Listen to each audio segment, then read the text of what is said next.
Hello everyone, GS pointer series में आप सभी का यहाँ पर स्वागत है। और आज का पहला दिन यहाँ पर देखा जाए तो हम इतिहास प्रारंभ करने वाले हैं। मंडे को इतिहास के सेशन में हम प्राचीन भारत के टॉपिक्स को लेंगे। प्राचीन भारत में देखा है कई सारे अलग अलग सेक्शन हैं और पिछले कई साले एग्जाम में यहाँ पर देखा जाए तो कई तरीके के क्वेश्चन आपको प्राचीन भारत को लेकर पूछे गए हैं। हमारे जो रिवीजन का यहाँ पे जो तरीका हम रखेंगे कि यहाँ पे एक क्वेश्चन आंसर के तरीके से, यानी कि एक क्वेश्चन उसका क्या आंसर होगा और यहाँ पर इसे वन लाइनर ही रखेंगे। ज्यादा डिटेलिंग जो होती है वो आपको अपने स्तर पे पढ़ना है, रिवीजन करना है और उसका फायदा भी आपको यहाँ पर मिलेगा। तो ज्यादा से ज्यादा एक बार अपने स्तर पे पढ़ के आइए। दूसरी बार अगर आप इस सीरीज को फॉलो करते हैं तो हम यहाँ पर अगले 30 से 35 दिन यहाँ पर 2 बार रिवीजन करने का जो टारगेट रहेगा हम उसे अचीव कर पाएंगे। और मल्टीपल टाइम रिवीजन ही आपको इस एग्जाम में ज्यादा अंक यहां पर अचीव करने में भी हेल्प करेगा। तो चलिए प्रारंभ करते हैं आज का अपना पहला सेशन जीएस पॉइंटर सीरीज के अंतर्गत। देखिए यहां पे ये सारे जो टॉपिक हैं, इतिहास हो गया, भूगोल हो गया, संविधान हो गया, राजव्यवस्था हो गया, विज्ञान हो गया, वो सब हम यहाँ पे पर्यावरण हो गया, ये सारी चीजें हम इसमें कवर करेंगे। जनसंख्या एवं नगरीकरण का टॉपिक हो गया, ये सारी आपको इस विषय सीरीज के अंतर्गत आएंगे। तो चलिए आज का जो पहला सेशन है, जैसा कि हमने कहा था, प्राचीन इतिहास के बारे में पढ़ना। प्राचीन इतिहास में अगर हम देखें, सबसे पहला जो टॉपिक आपको आता है भारत की प्रागैतिहासिक संस्कृतियां। ठीक है, अब इसमें अगर हम देखें तो इंडिया के प्री हिस्टोरिक जो कल्चर आपको है वहां से लेकर के ज्यादातर जो क्वेश्चन आपको पूछे गए हैं वो हम इसमें देखने वाले हैं।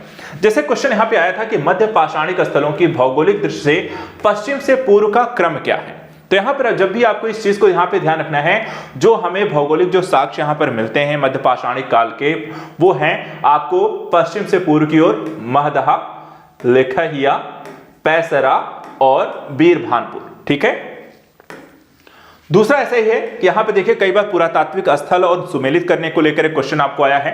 देखिए यहां पे जैसे पुण्यवासा हो गया, ईसमपुर हो गया, डिंडवाना हो गया, गुड़ियाम गुफा हो गया, कहां इनकी उपस्थिति है। तो देखिए जहां पे पुरातात्विक स्थल जो निवासा है ये आपको महाराष्ट्र में पड़ता है। ईसमपुर की बात करें तो ये आपको कर्नाटक में है। डिंडवाना अगर हम देखें तो राजस्थान में है और गुड़ियाम जो गुफा पड़ता है वो कहां है, तमिलनाडु में है। इसी तरीके से क्वेश्चन आया था प्राचीन काल में आर्यों के जीविकोपार्जन का मुख्य साधन क्या है। तो ध्यान रखिएगा, आर्य जो थे वो शिकार और आखेट पर ज्यादा निर्भर करते थे और उनका मुख्य जो आजीविका थी वो शिकार और आखेट था। एक क्वेश्चन और आया कि वह स्थल जहां से प्राचीनतम स्थायी जीवन के प्रमाण मिलते हैं, कौन सा स्थल था। तो नाम ध्यान रखिएगा, मेहरगढ़। मेहरगढ़ एक ऐसा क्षेत्र था जहां पर आपको प्राचीनतम जो है स्थायी जीवन या फिर लोगों का रहने और निवास स्थल जो उसके हम बारे में जानकारी जो मिलती है वो मेहरगढ़ से मिली। इसी तरह एक क्वेश्चन आया कि गंगा घाटी में धान की खेती का प्राचीनतम प्रमाण मिलते हैं, कहां से मिलते हैं। तो ये लहुरा देव। ठीक है, लहुरा देव वो क्षेत्र है जहां पर आपको गंगा घाटी में, ये भी ध्यान रखिए कहां पड़ता है, तो गंगा घाटी में मिलता है। और कौन सी चीज का साक्ष्य मिला था, तो धान की खेती का साक्ष्य मिला था लहुरा देव से। इसके बाद मध्य पाषाणिक स्थल से पशुपालन के साक्ष्य उपलब्ध हुए हैं, यह क्वेश्चन आपको आया था जिसका आंसर था बागोर। बागोर वो स्थल था जो मध्य पाषाणकालीन स्थल है, यह भी ध्यान रखिएगा, बागोर मध्य पाषाणकालीन स्थल है। और यहां पर कौन सा साक्ष्य मिला था, तो पशुपालन का साक्ष्य मिला। इसी तरह मध्य पाषाण काल में पशुपालन के प्रमाण जो मिले हैं वो लेखनिया से मिली हैं। मध्य पाषाणिक प्रसंग में पशुपालन के जो प्रमाण मिले हैं वो आदमगढ़ से मिले हैं। तो देखा जाए तो कई अलग अलग तरीके के क्वेश्चन यहां पर मिले। ठीक है, देखिए पशुपालन के संदर्भ में ही यहां पर आपको 3 से 4 बार यहां पर आपको क्वेश्चन पूछा गया है, वो भी सभी के सभी आपको मध्य पाषाणिक क्षेत्र को लेकर के हैं, तो ध्यान रखिएगा। इसी तरह उत्खनित प्रमाणों के अनुसार पशुपालन का प्रारंभ कहां से हुआ, तो मध्य पाषाण काल से। घुमा फिरा के जो क्वेश्चन मध्य पाषाण को लेकर पूछा गया है, पशुपालन शुरू हुआ मध्य पाषाण काल से। पशुपालन कहां से आपको साक्ष्य यहां पर मिले हैं, तो यहां पर बाघोर हो गया, इसके अलावा आपको देखा जाए तो लेखनिया हो गया और आदमगढ़ हो गया। ये तीनों जो क्षेत्र हैं वो कैसे हैं, आपके पशुपालन के साक्ष्य यहां पर इन तीनों क्षेत्रों से मध्य पाषाण काल में मिले हुए हैं। इसी तरह क्वेश्चन है कि मृत्यात्र रहित नवपाषाणिक स्तर प्रकाश में आया, कब तो आया, तो गुफकराल में देखा है। तो यहां पर आपको पहले इस तरीके के साक्ष्य मिलते हैं। खाद्यान्नों की कृषि सर्वप्रथम प्रारंभ हुई थी, तो नवपाषाण काल में कृषि प्रारंभ हुई थी। कब, नवपाषाण कालीन यहां पे साक्ष्य जो हैं वो आपको मिलते हैं कृषि के संदर्भ में। इसके बाद अगला एक आया था क्वेश्चन कि राख का टीला नवपाषाणी की स्थल है और यह कहां पाया गया। तो यहां पे देखिए संगनकल्लू में, ठीक है। इसी तरह नवपाषाण कालीन गर्त निवासों के अवशेष किस क्षेत्र से मिले थे। तो आपको ये नाम काफी यहां पे ध्यान रखें, बुर्जहोम ये फिर गुफकराल में यहां पर आपको पड़ता है, ठीक है। नवपाषाण कालीन स्थल है जहां पे गर्त निवास अर्थात निवासियों के गड्ढे इत्यादि के संदर्भ में यहां पे इस तरह के क्षेत्र यहां पर आपको पाए गए हैं। तो बुर्जहोम को ध्यान रखना है। टीला जो है वो आपको संगनकल्लू क्षेत्र से मिलता है। इसी तरह एक क्वेश्चन आपको पूछा गया था कि भारतीय उपमहाद्वीप में धान की खेती के प्राचीनतम साक्ष्य कहां से मिले हैं। तो विंध्य क्षेत्र से जहां पर आपको प्राप्त हुए। इसी तरह मानव के द्वारा सर्वप्रथम कौन सा अनाज जो है प्रयुक्त किया गया था। तो वो भी है आपका जौ। जौ है जो सबसे पहले प्रयुक्त किया गया। साक्ष्य जरूर हमें यहां धान के भी मिले हैं, गेहूं के भी मिले हैं, लेकिन सबसे पहले या सबसे प्राचीनतम जो साक्ष्य मिले हैं वो है जौ के। इसी तरह वस्त्रों के लिए कपास की खेती का आरंभ करने वाला यहां पर आपको बताया जाए सबसे पहले कहां वस्त्रों का प्रयोग किया गया है। तो वो देखा जाए तो भारत में है।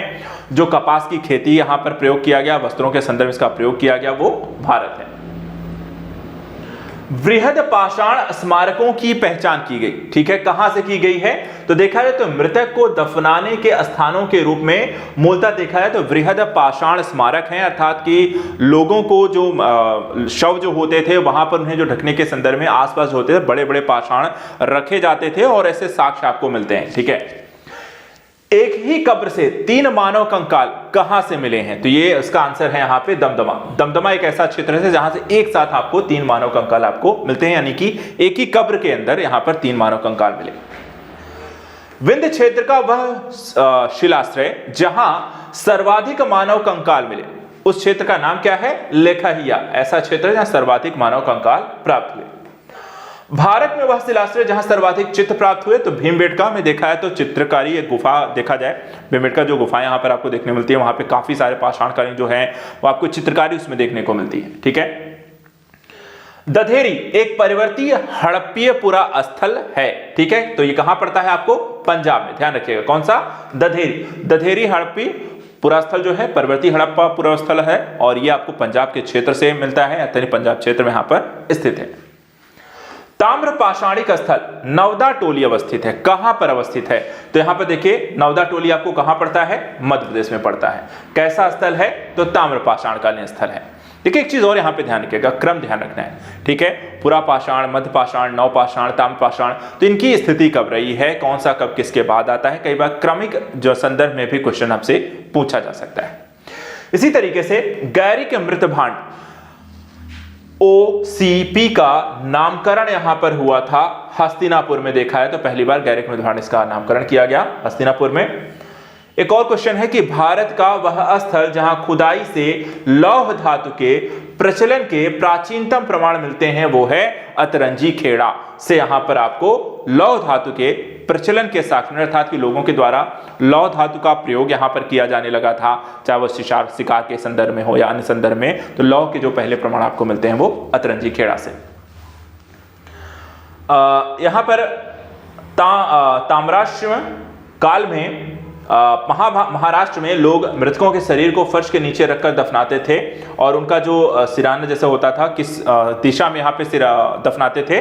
तो उत्तर से दक्षिण की ओर देखा जाए तो यहाँ पे लोगों को दफनाया जा रहा था।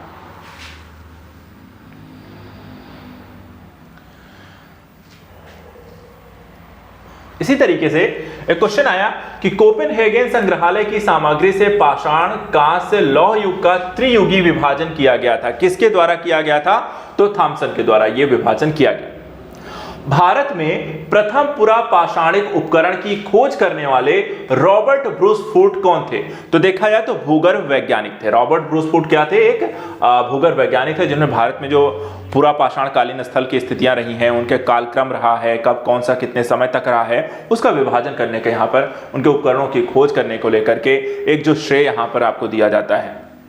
इसके अलावा ताम्र पाषाणिक स्थल जो नवदा टोली है, उत्खनन किसके द्वारा यहां पर किया गया था। तो HD सांकलिया के निर्देशन में यहां पर देखा जाए तो नवदा टोली का एक तरीके से उत्खनन हुआ था। SI सर्वे जैसे होते हैं, लोगों को साफ करना और क्षेत्र को संरक्षित करना। भीमबेटका की गुफाएं किस लिए प्रसिद्ध हैं। तो चित्रों के लिए, क्योंकि बड़े बड़े शिलाश्रय हैं उस पर यहाँ पे चित्रकारी की गई है, जिससे वहाँ पर उस समय की कह सकते हैं रहन सहन, जीविकोपार्जन या जो साक्ष्य हैं वो हमें यहाँ पर आपको पता चलता है। इसी तरीके से दमदमा नामक जो पूरा स्थल है संबंधित है, किससे संबंधित है? तो मध्य पाषाण काल से यहाँ पर आपको संबंधित है। तो इस तरीके के जो क्वेश्चन है यहाँ पर आपको जब भी पाषाण कालीन प्रागैतिहासिक काल के बारे में पढ़ना है तो पाषाण काल को अच्छे से यहाँ पर पढ़ना है। उनके साक्ष्य, कौन सी चीजें कब किस काल में कहाँ मिले हैं, कौन सी चीजें पहली बार मिली हैं और खोज इत्यादि किसके द्वारा की गई है, ऐसे क्वेश्चन आपको इस टॉपिक से ज्यादा मिलेंगे। तो जब भी आप पढ़ रहे हैं तो यहाँ पर इस टॉपिक को इसी संदर्भ में पढ़ें, क्योंकि यहाँ पर आने वाले क्वेश्चन की प्रकृति जो है वो आपको कुछ ऐसी है।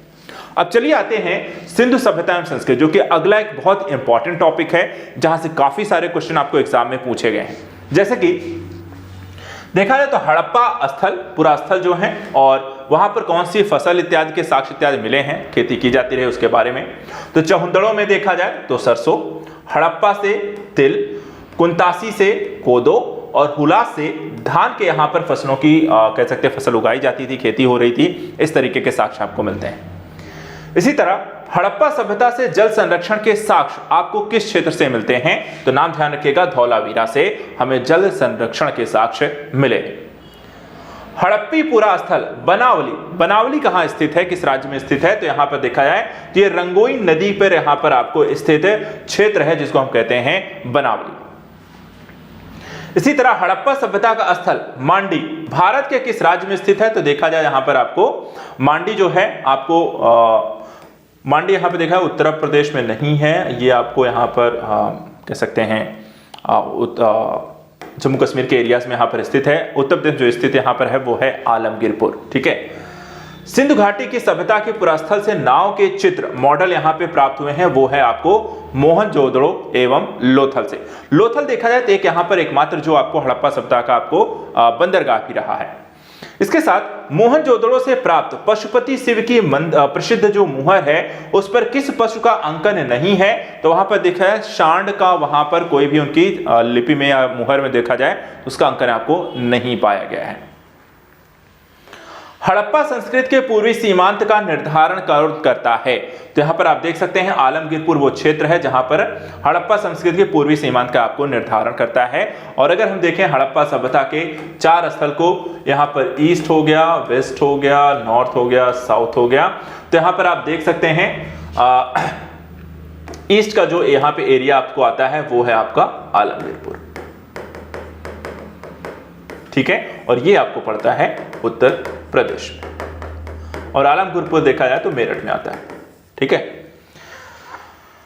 इसके बाद मृण पट्टिका पर उत्कीर्ण सींग युक्त देवता की कृति प्राप्त हुई है। ये कहां से आपको मिली है? तो यहां पर आप लोथल कहते हैं। हाथी दांत का पैमाना जो है हड़प्पी संदर्भ में कहां से मिलता है? तो लोथल से मिलता है। तो लोथल देखा जाए तो आपको दोनों चीजों के संदर्भ में है, मृण पट्टिका उत्कीर्ण सींग युक्त देवता भी हैं और साथ ही साथ यहाँ पर आपको हाथी दांत के यहाँ पे साक्ष्य भी आपको लोथल से मिलते हैं।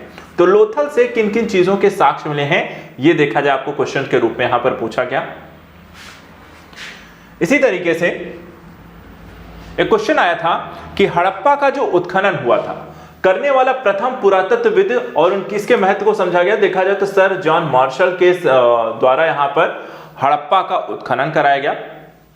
सिंधु सभ्यता का जो शब्द है, इस शब्द को सर्वप्रथम यहां पर किसके द्वारा प्रयोग किया गया था? तो यह भी सर जॉन मार्शल के द्वारा प्रयोग किया गया। सिंधु घाटी की सभ्यता पर प्रकाश डाला गया था। तो यहां पर देखा है तो पुरातत्व संबंधी यहां पर खुदाई के माध्यम से सिंधु घाटी सभ्यता के बारे में हमें यहां पर पता चलता है। सिंधु सभ्यता से संबंधित केंद्र जो उत्तर प्रदेश में स्थित है वो है आलमगीरपुर एवं हुलास। हड़प्पा सभ्यता का स्थल लोथल कहां स्थित है? तो ये गुजरात और एकमात्र आपका बंदरगाह स्थल। हड़प्पा संस्कृति के संदर्भ में शैलकृत स्थापत्य के प्रमाण आपको कहां से मिलते हैं? तो धौलावीरा से यहां पर आपको मिलते हैं। एक जुते हुए खेत, ये काफी बार क्वेश्चन पूछा गया, एक जुते हुए खेत के प्रमाण आपको कहां से मिलते हैं? कालीबंगा से मिलते हैं। इसी तरह भारत का सबसे बड़ा हड़प्पन पुरा स्थल आपको कौन सा है? तो यहां पर राखीगढ़ी है। अधिसंख्य हड़प्पा स्थल आपको देखा जाए तो आपको सिंधु घाटी के आसपास यहां पर आपको स्थित है। मूर्ति पूजा का आरंभ माना जाता है। तो मूर्ति पूजा देखा है तो पूर्व आर्य यानी कि प्री आर्यन यहां पर युग के संदर्भ में माना जाता है। हड़प्पा सभ्यता की जानकारी का सबसे प्रमुख स्रोत यहां पर देखा है तो पुरातात्विक खुदाई के माध्यम से ही हमें यहां पर जो भी जानकारी मिलती है वहां पर खुदाई के बाद ही यहां पर मिली है। अवेस्ता और ऋग्वेद में समानता है। अवेस्ता क्षेत्र यहां पर देखा है तो आपको ईरान से आपको संबंधित है।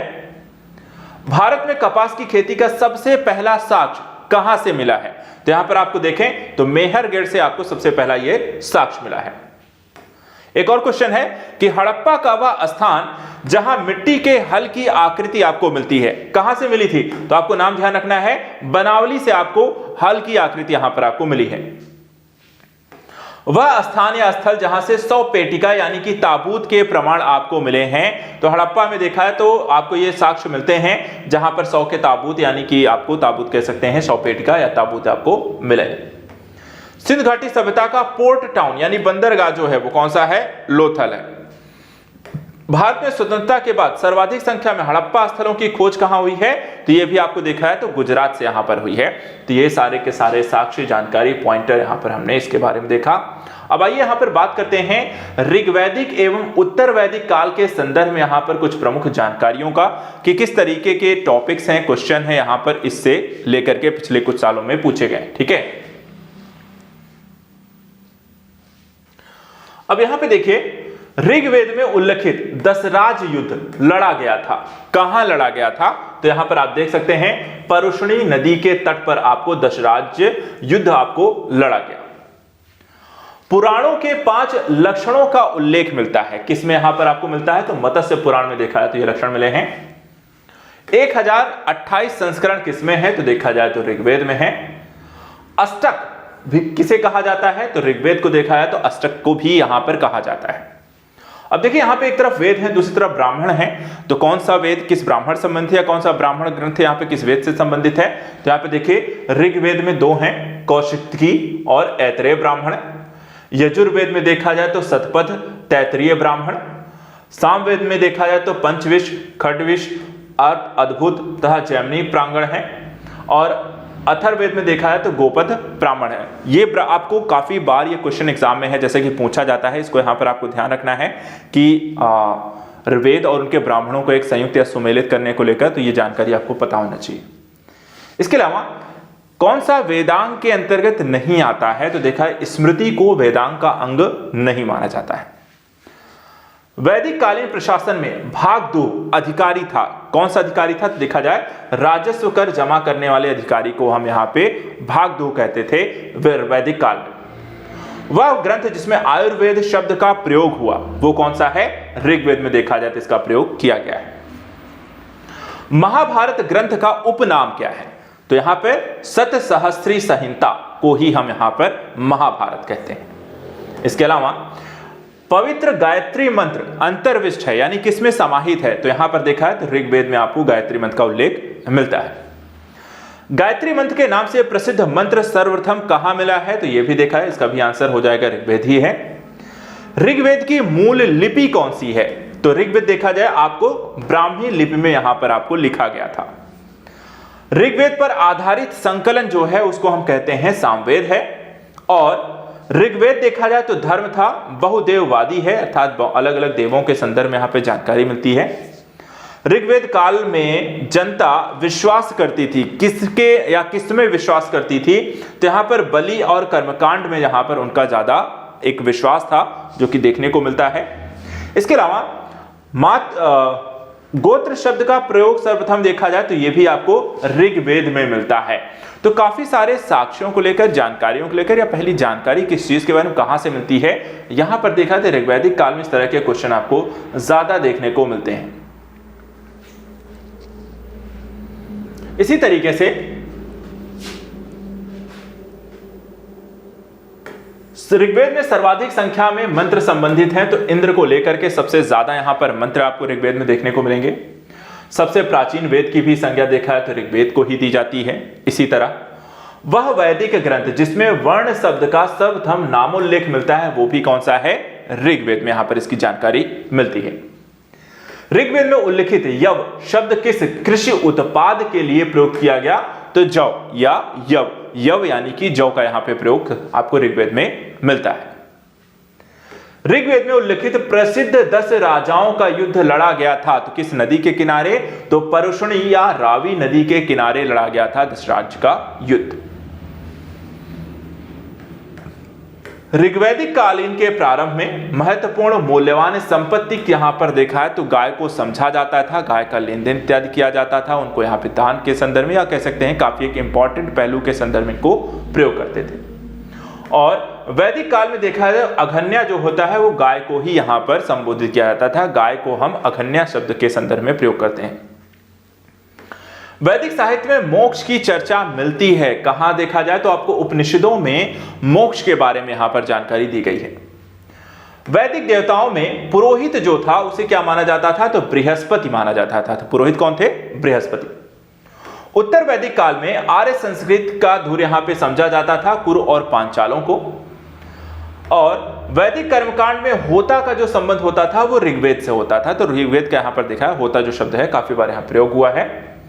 आरंभिक वैदिक साहित्य में सर्वाधिक वर्णित नदी जो है वो सिंधु नदी का सबसे ज्यादा जो प्रयोग है वो आपको आरंभिक वैदिक साहित्य में है। ऋग्वेद में मातेतमा, देवीतमा, नदीतमा संबोधित किया गया है सरस्वती नदी का। सरस्वती नदी को देखा जाए वर्तमान समय में हमें नहीं यहाँ पर आपको दिखाई नहीं देती हैं, लेकिन इस नदी का उल्लेख आपको सर्वाधिक बार देखा जाए तो आपको अलग अलग नामों से ऋग्वेद में यहाँ पर आपको मिलता है। शुक्ल यजुर्वेद की संहिता है, कौन सी है? शुक्ल यजुर्वेद देखा जाए तो आपको संहिता है वाजश्नेयी संहिता। शतपथ ब्राह्मण में उल्लिखित राजा विदेह माधव संबंधित ऋषि थे, ऋषि गौतम राहुगण के यहां पर। जिस ग्रंथ में पुरुष मंथ मेध का उल्लेख यहां पर मिलता है वो है आपका शतपथ ब्राह्मण। इसी तरह गोपथ ब्राह्मण का संबंध आपको देखा है तो अथर्ववेद से है। आयुर्वेद अर्थात जीवन का विज्ञान उल्लेख सर्वप्रथम आपको अथर्ववेद में मिलता है। आयुर्वेद का उल्लेख आपको सर्वप्रथम कहां से मिलता है? जीवन के विज्ञान का तो अथर्ववेद में मिलता है। और वह उपनिषद जिसमें पहली बार निराशावाद के तत्व दिखाई देते हैं वो है मैत्रायणी में आपको निराशावाद की जानकारी यहां पर आपको प्राप्त होती है।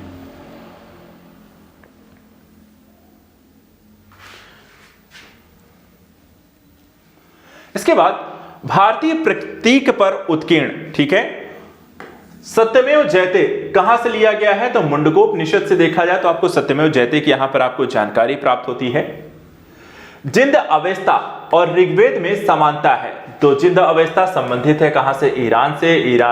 ऋग्वेद है आपको भारत से, जहां पर उनके इतिहास इत्यादि की जानकारी है, ऋग्वैदिक स्थितियां जहां पर आपको कर्मांड जानकारी आपको मिलती है, वैसा ही कुछ यहां पर आपको ईरान के संदर्भ में अवेस्ता में जानकारी मिलती है। प्राचीन भारत में निशाका से जाने जाते थे आपको स्वर्ण आभूषणों को। स्वर्ण आभूषणों को क्या बोला जाता था? निशाका। 14वीं सदी ईसा पूर्व में एक अभिलेख है जिसमें वैदिक देवताओं का वर्णन है, वो है बोगाजकोई, जो कि एशिया माइनर में यहां पर आपको मिलता है। मनुस्मृति मुख्यतः आपको किससे संबंधित है? तो मनुस्मृति के देखा जाए तो सामाजिक व्यवस्था को लेकर के यहां पर आपको जानकारी देता है। वह उपनिषद जिसमें आध्यात्मिक ज्ञान के विषय में नचिकेता और यम का संवाद मिलता है वो है आपका कठोपनिषद में, जहां पर इन दोनों के संवाद की जानकारी दी गई है। ऋग्वेद में उल्लेख अफगानिस्तान के साथ आर्यों के संबंध का सूचक क्या था? कुभा या क्रुमु नदियां जो होती हैं मूल रूप से इसका सूचक है, जहां पर एक दूसरे से कनेक्टिंग करती हैं, जो जानकारियां हैं वो साझा यहां पर करती हैं। इसी तरीके से सर्वाधिक ऋग्वैदिक सूक्त किस देवता को यहां पर आपको समर्पित है? तो देखा जाए इंद्र को यहां पर समर्पित है। देखा जाए बार बार आपको आर्य शब्दों का जो है जानकारी मिलती है या इनका उल्लेख आपको मिलता है। तो आर्य शब्द का जो शाब्दिक अर्थ है इसका क्या मतलब है? श्रेष्ठ। आर्य का मतलब श्रेष्ठ। अध्वर्यु का अर्थ क्या होता है? तो अध्वर्यु का अर्थ है यज्ञ करने वाला पुरोहित। उपनिषद काल के राजा अश्वपति शासक हुआ करते थे देखा जाए कैकेयी।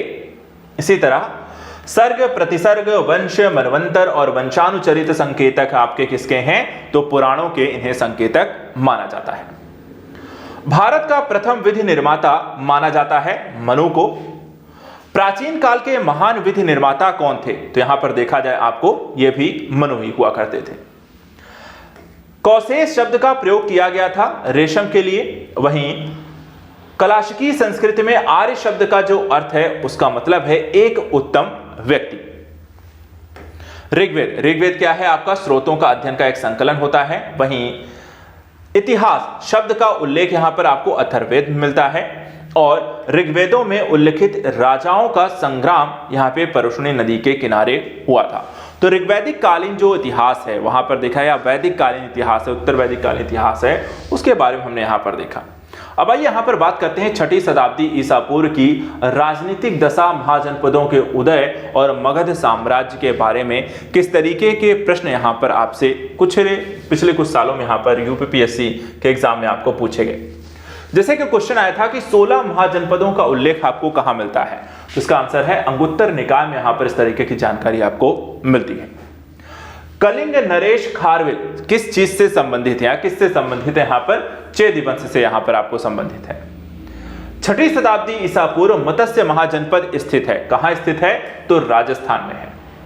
प्राचीन नगर के अवशेष कुप्रभार स्थल से प्राप्त हुए पाटलिपुत्र में। मालवा क्षेत्र पर मगध की सत्ता का विस्तार हुआ था। ठीक है, कहां तक हुआ था? तो यहां पर आप देखें तो शिशुनाग के समय तक अगर हम देखें तो मालवा क्षेत्र पर मगध की सत्ता का विस्तार हो चुका था। मगध का शासक जिसे राज्यारोहण के लिए अपने पिता की हत्या की, हम स्वयं इसी कारणवश अपने पुत्र के द्वारा मारा गया, उसका नाम कौन सा शासक था? अजातशत्रु।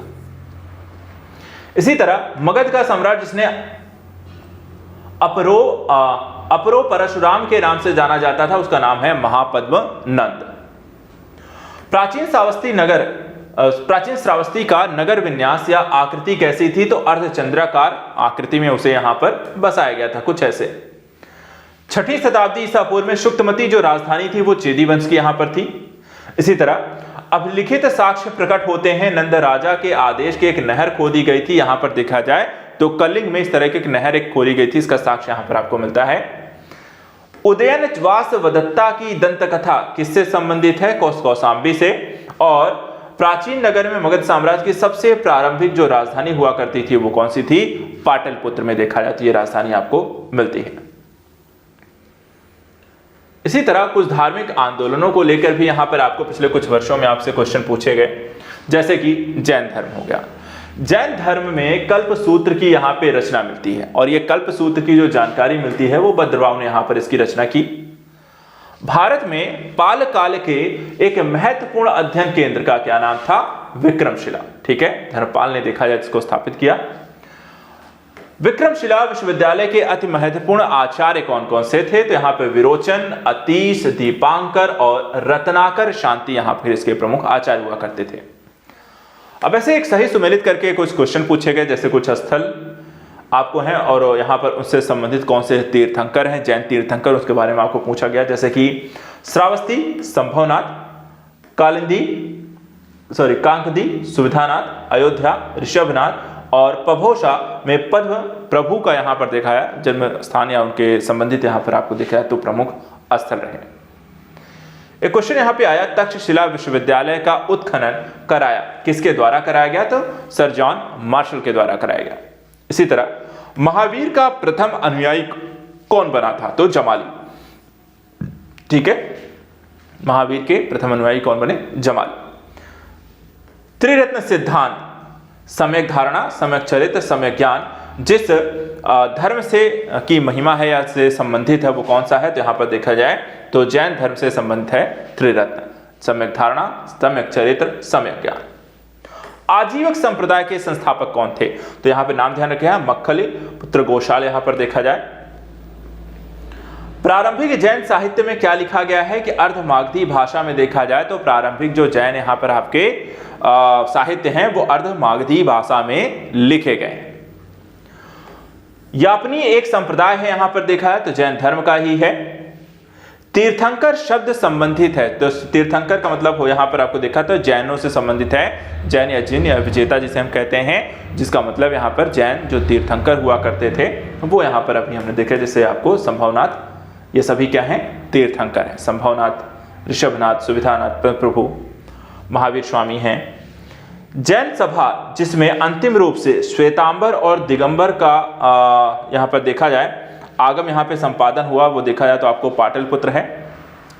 श्वेतांबर का आगम जो अंतिम जैन सभा में हुआ वो थी पाटलिपुत्र।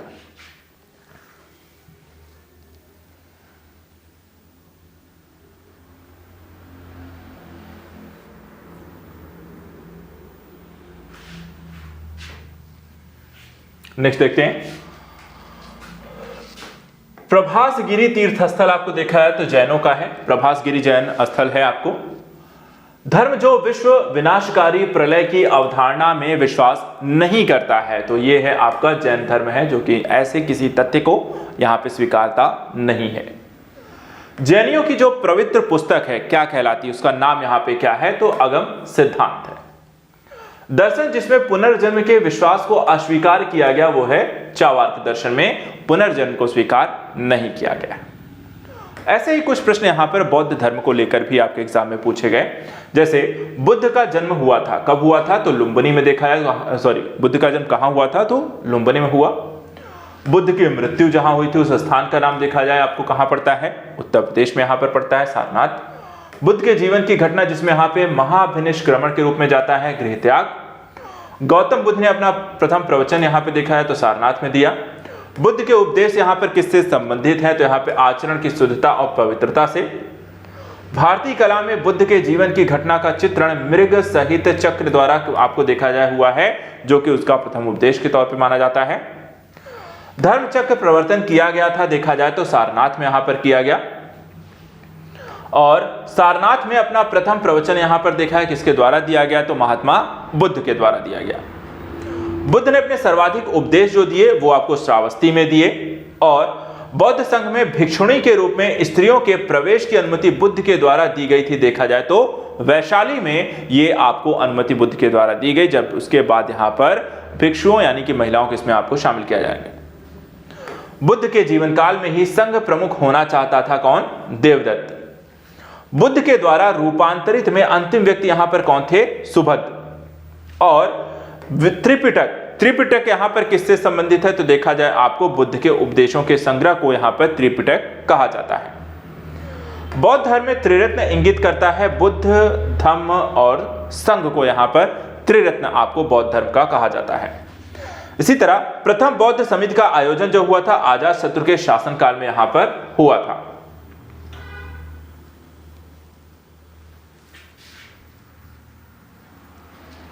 नेक्स्ट देखते हैं, संसार अधिक और क्षणिक है, संसार अस्थिर और क्षणिक है, यह कथन आपको देखा जाए तो बौद्ध धर्म से संबंधित है। बौद्ध ग्रंथ जिसमें संघ जीवन के देखा जाए तो नियम यहां पर आपको प्राप्त होते हैं वो हैं विनय पिटक में इसकी जानकारी आपको मिलती है। विदेशी राजा जिसने समुद्रगुप्त के अनुरोध किया था कि उसे भारत में बौद्ध विहार बनाने की अनुमति दी जाए वो कौन थे तो यहां पर मेघवर्मन। बोध गया में महात्मा बुद्ध ने 2 बंजारों को उपदेश देकर अपना उपासक बना लिया था, वे दोनों हैं मल्लिक और तपस्सु। इसके अलावा सप्तपर्णी जो गुफा स्थित है, कहां स्थित है तो देखा जाए तो राजगृह बिहार में आपको सप्तपर्णी गुफा स्थित है। विशुद्धिमक नामक पुस्तक किस संप्रदाय से संबंधित है तो हीनयान संप्रदाय से यहां पर आपको संबंधित है। शून्यता के सिद्धांत का सर्वप्रथम प्रतिपादन करने वाले बौद्ध दार्शनिक का नाम है नागार्जुन। उत्तर प्रदेश में बौद्ध और जैनियों दोनों की प्रसिद्ध तीर्थस्थली मानी जाती है आपको कौशाम्बी। बौद्ध और जैन दोनों ही धर्म विश्वास करते हैं किस चीज पर, कर्म और पुनर्जन्म के सिद्धांत पर यहां पर आपको विश्वास करते हैं बौद्ध और जैन दोनों ही धर्म। अफगानिस्तान का बामियान प्रसिद्ध है किस लिए यहां पर तो बुद्ध प्रतिमा के लिए यहां पर आपको प्रसिद्ध है। देश में मूर्ति पूजा की नींव रखी गई थी बौद्ध धर्म के द्वारा, क्योंकि बौद्धों की देखा है काफी सारी यहां पर बौद्ध की यहां पर मूर्तियां बनाई गई, उसकी यहां पर पूजा की जाने लगी। वह काल जिसमें बुद्ध की खड़ी प्रतिमा बनाई गई थी वो देखा जाए तो कुषाण काल में आपको बुद्ध की खड़ी प्रतिमाओं का निर्माण किया गया। भूमि स्पर्श मुद्रा की सारनाथ मुद्रा प्रतिमा संबंधित है तो देखा जाए तो गुप्त काल से। और विक्रमशिला विहार के संस्थापक का नाम क्या था तो धर्मपाल के द्वारा इसे बनाया गया था। स्तूप के उत्खनन में सारिपुत्र के अवशेष यहां पे कहां से प्राप्त हुए हैं तो सांची से प्राप्त हुए। और बौद्ध पवित्र स्थल का निरंजन नदी पर यहां पर स्थित है तो वो भी आपको बोध गया में है। एशिया के ज्योतिपुंज के तौर पर जाना जाता है गौतम बुद्ध को। और गौतम बुद्ध के समय का प्रसिद्ध वैद्य जीवक जिसके दरबार से संबंधित था वो है बिंबिसार में देखा जाए, बिंबिसार के दरबार में देखा जाए तो ये वैद्य जो थे वो जीवक यहां पर आपको उपस्थित थे।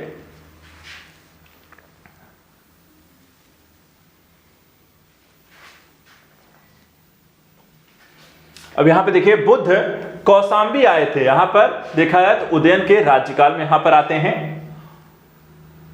तिब्बत में बौद्ध धर्म के सुधार में महती भूमिका निभाने वाले उपाध्याय अतीश किस विहार प्रसिद्ध यहां पर विद्वान थे? तो विक्रमशिला विहार से संबंधित हैं, जिन्होंने यहां पर तिब्बत में जाकर के बौद्ध धर्म का यहां पे प्रचार प्रसार किया। अर्धनारीश्वर मूर्ति में आधा शिव और आधी यहां पर पार्वती प्रतीक हैं, देव और उनकी शक्ति के योग के संदर्भ में। गौतम बुद्ध ने प्रथम धार्मिक प्रवचन कहां दिया था? तो वो भी सारनाथ में दिया। भारत में सर्वप्रथम मानव मूर्तियों की पूजा कहां हुई थी? तो यहां पर देखा है तो बुद्ध के समय में या बुद्ध धर्म में। भारतीय कला में बुद्ध के जीवन की वह घटना जिसका चित्रण मृग सहित चक्र के द्वारा यहां पे प्राप्त होता है, वो जानकारी मिलती है आपको उनके प्रथम उपदेश के माध्यम से।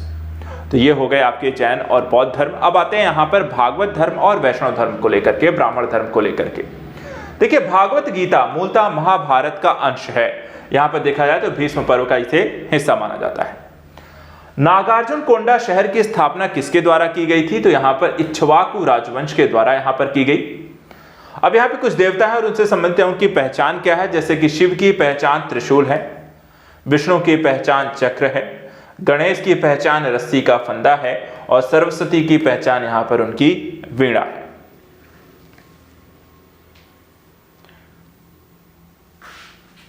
इसी तरीके से एक तरफ यहां पर दार्शनिक दिए हुए हैं, दूसरी तरफ उनसे संबंधित दर्शन हैं, जैसे कि रामानुज जो हैं वो विशिष्टा द्वैत से यहां पर संबंधित हैं। मध्वाचार्य हैं जो कि द्वैत संप्रदाय से द्वैत दर्शन से संबंधित हैं। निम्बार्क द्वैताद्वैत और वल्लभाचार्य शुद्धाद्वैत से यहां पर संबंधित इनके दर्शन है। इसी तरह मंडन मिश्र शिष्य थे, किसके यहां पर देखा जाए तो कुमारिल भट्ट के शिष्य आपको मंडल मिश्र थे। तुम्हारा अधिकार कर्म पर है, फल की प्राप्ति नहीं, यह किसके द्वारा कहा गया था? तो देखा है तो गीता में कहा गया कि कर्म करो, फल की चिंता मत करो। मोक्ष के साधन के रूप में ज्ञान, कर्म तथा भक्ति को समान महत्व होता है। यह देखा जाए तो आपको यह भी जो जानकारी है या उपदेश है यहां पर भागवत गीता में दिया गया है। भागवत धर्म से संबंधित प्राचीन अभिलेखी जो साक्ष्य मिलते हैं वो देखा जाए तो हेलियोडोरस के द्वारा बेसनगर का जो अभिलेख है वहां पर इसके साक्ष्य मिलते हैं। आदि शंकराचार्य के द्वारा स्थापित 4 मठ कौन से हैं? तो यहां पर देखिए जोशी मठ है, द्वारका है, पुरी है, श्रृंगेरी है। ये आपको 4 मठ हैं जो कि आदि शंकराचार्य के द्वारा आपको मठ बनाए गए थे। नैनार कौन थे? तो नैनार देखा जाए तो शैव धर्मानुयायी कहे जाते हैं। अब एक तरफ यहां पे देखा जाए तो कुछ यहां पे विद्वान हैं, दूसरी तरफ उनके द्वारा कौन से दर्शन से संबंधित हैं। तो देखिए वल्लभाचार्य हैं पुष्टि मार्ग के, रामानुज जो हैं विशिष्टाद्वैत हैं, मध्वाचार्य हैं द्वैतवाद से और शंकर जो हैं अद्वैतवाद से यहां पर आपको संबंधित माने जाते हैं। तो ये हो गया आपको कुछ और धर्म दर्शन के बारे में। अब चलिए यहां पर बात करते हैं मौर्य साम्राज्य को लेकर के और उनसे संबंधित यहां पे प्रमुख तथ्यों के बारे में। किस तरीके के प्रश्न यहां पर मौर्य साम्राज्य को लेकर अलग अलग समय में आपको पूछे गए, ठीक है। जैसे कि मौर्यों के इतिहास के लिए अधिक प्रामाणिक किसे माना जाता है? तो देखा जाए तो विष्णु पुराण जो है यहां पर आपको मौर्यों को लेकर के मौर्य वंश से संबंधित जो पुराण है वो है विष्णु पुराण, जहां पर इनके बारे में जानकारी मिलती है। आंध्रों के इतिहास के लिए अधिक प्रामाणिक देखा जाए तो मत्स्य पुराण को माना जाता है। मौर्य काल में सदैव राजा के पास रहने वाले विष परीक्षक वैद्य को कहा जाता था जांगलीविद, जो है विष का परीक्षण करने वाले व्यक्ति होते थे। शासक जो मौर्य राजवंश से संबंधित नहीं है तो देखा जाए तो अग्निमित्र देखा जाए तो ये आपको मौर्य वंश से संबंधित नहीं है। इसमें देखा जाए चंद्रगुप्त हैं, बिंबिसार हैं, बिंदुसार हैं, अशोक हैं, ठीक है। तो ये सब आपको देखा जाए तो आपको मौर्य साम्राज्य से संबंधित है। अशोक के स्तंभ लेखों के लिए पत्थर निकाला गया था, कहां से निकाला गया था? तो चुनार से लाया गया था। अशोक का वह शिलालेख जो धार्मिक संश्लेषण या समन्वय के बारे में कहता है वो है उनका 12वां शिलालेख, जो इसके बारे में पूरी जानकारी देता है। सम्राट अशोक ने अपने राज्याभिषेक के बाद कलिंग पर विजय प्राप्त किया था, इसकी जो जानकारी है देखा जाए, या कह सकते हैं कि कब से यहाँ पर कितने साल बाद, तो 8 वर्ष बाद देखा जाए तो सम्राट अशोक ने यहाँ पे कलिंग की पर विजय प्राप्ति की थी।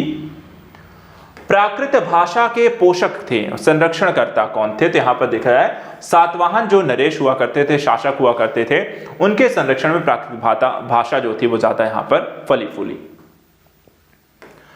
कला के लोक पक्ष को अधिक प्रोत्साहन मिला, देखा जाए तो ये सातवाहन काल में यहां पर इसको ज्यादा प्रोत्साहन मिलता है। मथुरा मूर्तिकला शैली जो है प्रारंभ हुई थी, कब प्रारंभ हुई, तो यहां पर आपको कुषाण के शासन काल में ये इसको ज्यादा यहां पर एक प्रभाव देखने को मिलता है, ज्यादा यहां पर इसका विकास देखने को मिलता है। वे शासकों को जिन्होंने गिरनार के क्षेत्र में जल संसाधन व्यवस्था की ओर आपको ध्यान दिया था वो कौन थे, चंद्रगुप्त मौर्य। देखा जाए अशोक के समय में आपको यहां पर पूरा एक सबसे ज्यादा ध्यान दिया आपको दिया गया था। राजा जिसके एक अभिलेख में सूचना मिलती है कि शाक्य मुनि बुद्ध का जन्म लुम्बिनी से यहां पर हुआ था, वो थे आपके अशोक। सारनाथ स्तंभ का निर्माण किया गया था, किसके द्वारा किया गया था, तो देखा जाए ये भी अशोक के द्वारा किया गया है। अशोक के द्वारा स्थापित सबसे सुरक्षित स्तंभ कौन सा है, तो लौरिया नंदनगढ़ जो है यहां पर आपको सबसे सुरक्षित एक अभिलेख माना गया है, स्तंभ माना गया है। अशोक का अभिलेख जो कनक मुनि बुद्ध के अस्तित्व को प्रमाणित करता है, निगाली सागर स्तंभ लेख में यहां पर इनकी जानकारी मिलती है। गुर्जरा लघु शिलालेख जिसमें अशोक के नामों का उल्लेख मिलता है, वो कहां स्थित है, तो मध्य प्रदेश के दतिया जिले में यहां पर देखा है तो गुर्जरा लघु शिलालेख आपको उपस्थित है। अशोक के लघु शिलालेख और आपको स्तंभ लेखों को लेकर के, शिलालेखों को लेकर के काफी सारे क्वेश्चन कई बार आपको पूछे गए, इसलिए अशोक के बारे में अगर मौर्यों में सबसे ज्यादा जो इंपॉर्टेंस एक रखती है वो अशोक के जो हैं काल में भी उनके शिलालेख हैं, क्योंकि वहां पर आपको सबसे ज्यादा जो क्वेश्चन बनते हैं वहीं से आपको उनसे संबंधित जानकारियों को लेकर भी क्वेश्चन काफी बनते हैं, तो उसको यहां पर जरूर अच्छे से पढ़ के जाएं।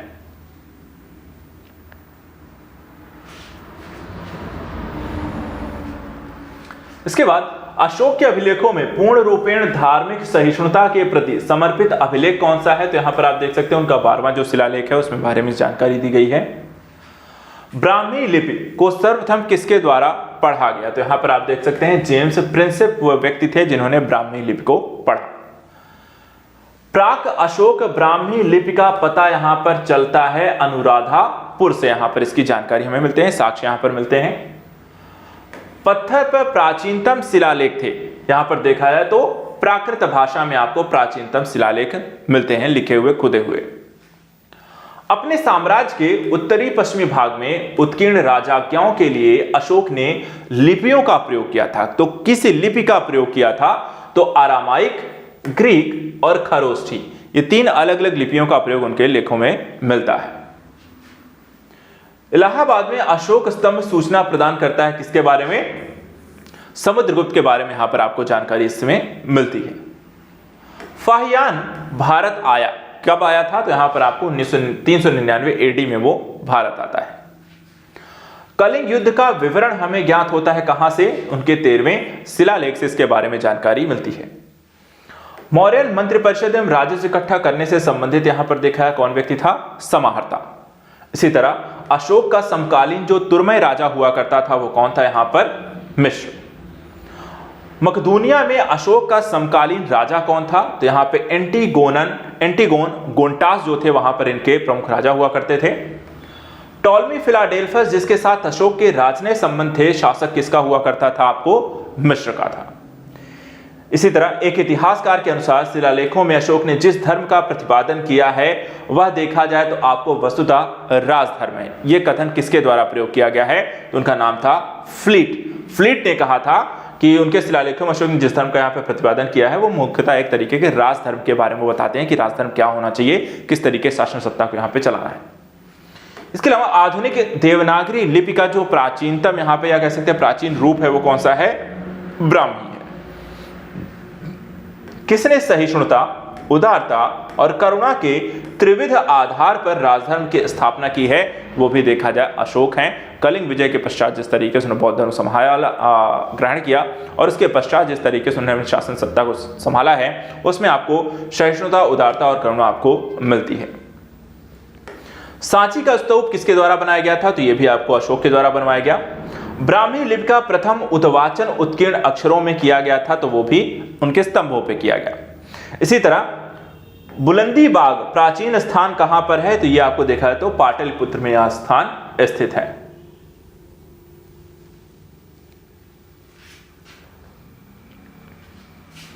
इसके बाद आता है मौर्यकाल में तक्षशिला के प्रसिद्ध शिक्षा केंद्र के द्वार किनके लिए खुले थे, तो ब्राह्मण, क्षत्रिय और वैश्यों के लिए ये द्वार खुला हुआ करते थे, अर्थात इनको यहाँ पर शिक्षा प्राप्त होती थी। मौर्य काल के दंड विधान थे आपको काफी कठोर हुआ करते थे, सजाएं जो थी वो काफी कटी होती थी। कालपी किस लिए प्रसिद्ध था, तो देखा है अशोक के शिलालेखों के कारण देखा है तो काफी फेमस हुआ करते थे। चाणक्य का दूसरा नाम देखा है तो विष्णुगुप्त हुआ करता था, इन्हें कौटिल्य भी यहां पर देखा है तो कहा जाता है। चंद्रगुप्त मौर्य ने अपने अंतिम दिन कहां व्यतीत किए थे, तो यहां पर श्रवण बेलागोला में देखा जाए तो यहां पर उनके द्वारा एक तरीके से आप कर्नाटक में पड़ता है श्रवण बेलागोला, एक पर्वत ऊंची है चोटी पे, उन्होंने जाकर अपना शरीर को त्याग किया था। अशोक का वह अभिलेख जिसमें धार्मिक सहिष्णुता के सिद्धांत की बात कही गई है वो है अशोक का 12वां शिलालेख। तो ये हो गया मौर्यकाल को लेकर के जो अलग अलग समय में कई सारे जो क्वेश्चन पूछे गए उनका हमने रिवीजन किया। अब चलिए इसी तरीके से देखते हैं कि मौर्योत्तर काल में किस तरीके के प्रश्न आपके एग्जाम में बने हैं, उनका एक रिवीजन कर लेते हैं। जैसे सिमुक संस्थापक था, ये क्वेश्चन आया था। इस देखा जाए तो सातवाहन वंश का संस्थापक जो है वो है शिमुक। कादर्मक क्षत्रपों ने अति दुर्लभ सिक्के प्रचलित किए हैं, कहा देखा जाए तो ये ताम्र धातु के सिक्के हैं जो कि यहां पर किसके द्वारा, कादर्मक क्षत्रपों के द्वारा प्रचलित हैं या उनके द्वारा चलाए गए थे।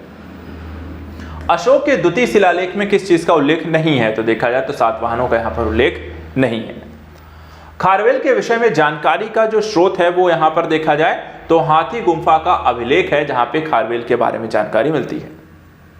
राजवंशों में सबसे पुराना राजवंश देखा जाए तो यहां पे सातवंश रहा, सातवाहन रहे हैं। मौर्य के बाद दक्षिण भारत में सबसे प्रभावशाली राज्य जो हुआ था वो भी यहां पे सातवाहनों का हुआ। सातवाहनों की जो राजधानी अवस्थित है वो क्या हुआ करती थी, तो अमरावती हुआ करती थी। और कनिष्क के सारनाथ बौद्ध प्रतिमा अभिलेख की जो तिथि है वो 81 ईस्वी सन यहां पर आपको जानकारी इसमें मिलती है। बुद्ध का सिक्कों पर अंकन हुआ है वो भी देखा है तो कनिष्क के सिक्कों में देखा है तो बुद्ध का अंकन हुआ, उनके चित्र बनाए गए हैं। उत्तरी और उत्तरी पश्चिमी भारत में सर्वाधिक संख्या में तांबे के सिक्कों को जारी किसके द्वारा किया गया था, कुषाणों के द्वारा सबसे ज्यादा इस तरह के सिक्के जारी किए गए। काव्य शैली का प्राचीनतम नमूना अभिलेख किसमें मिलता है, काठियावाड़ के रुद्रदामन में देखा जाए तो आपको काव्य शैली में यहां पर उल्लेख है।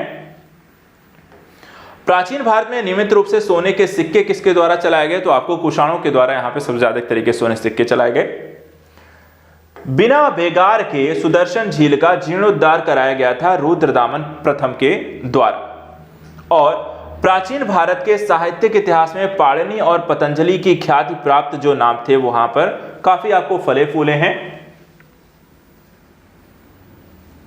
सुंग राजवंश के समय में।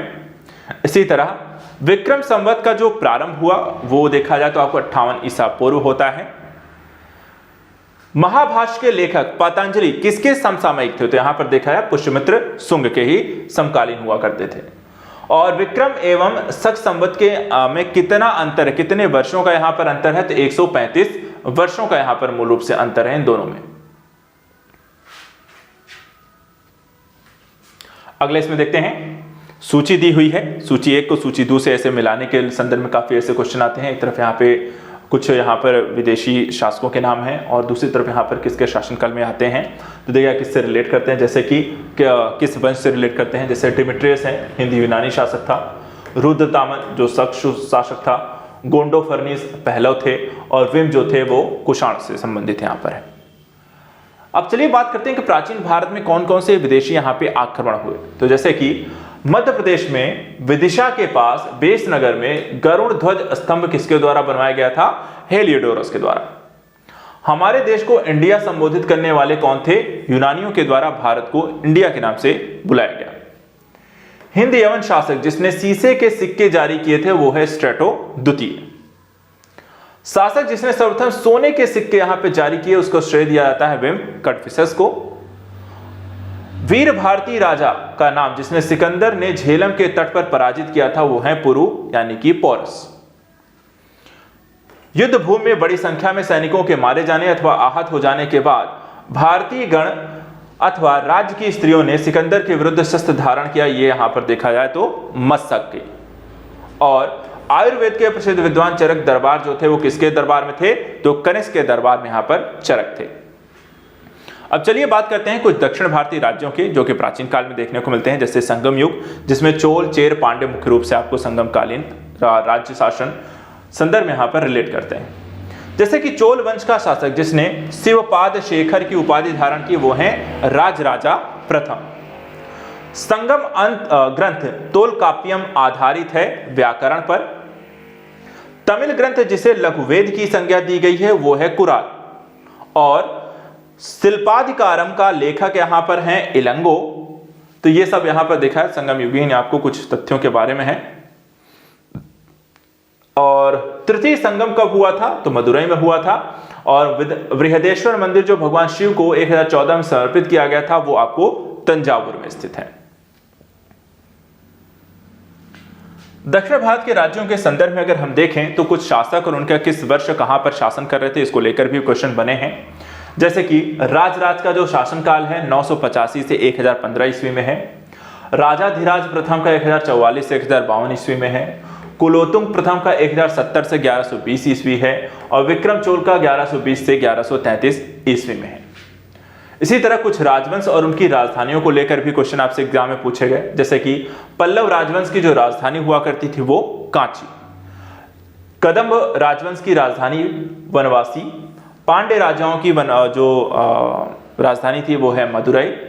और काकतीय राजवंश की राजधानी वो थी वारंगल। इसी तरह नटराज की जो प्रसिद्ध कांस्य मूर्ति यहां पर किसका एक उत्कृष्ट उदाहरण है? तो देखा जाए तो चोल कला का।